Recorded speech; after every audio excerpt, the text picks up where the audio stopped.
കോക്കോയും ജെനിയുടെ കളികളാണ് ഇവിടെ നടന്നുകൊണ്ടിരിക്കുന്നത്. അപ്പോൾ ഇന്ന് രാത്രിയിലത്തെ ഫ്ലൈറ്റിന് കോക്കോ തിരിച്ചു പോയാണ്.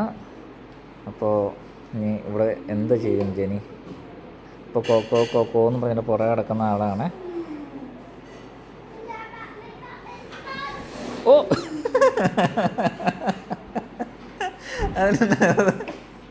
കാലേ പിടിച്ച് വലിച്ച. ഞാൻ ചോറുണ്ണാൻ ചേച്ചിക്ക് കാടൻ ബുൾസൈ കഴിക്കാൻ പോകണമെന്ന് പറഞ്ഞായിരുന്നു. ആ പയ്യെ പയ്യെ വീടില്ല, താഴെ പോവല്ലേ. ഓ നാളെ ജെനി ഉറങ്ങി എണീറ്റ് ചെയ്യുമ്പോഴത്തേക്കും കോക്കോ ഇല്ല ഇവിടെ, പാവം. ആ മമ്മിയൊക്കെ തിരക്കിലാണ് കേട്ടോ ഇവിടെ. ചേട്ടൻ പോകാനുള്ള സമയം ആയിക്കൊണ്ടിരിക്കുന്നു. ഞാൻ അവരെ കൊണ്ടുവിടാനുള്ള റെഡി ആയിക്കൊണ്ടിരിക്കുന്നു. ഓയ്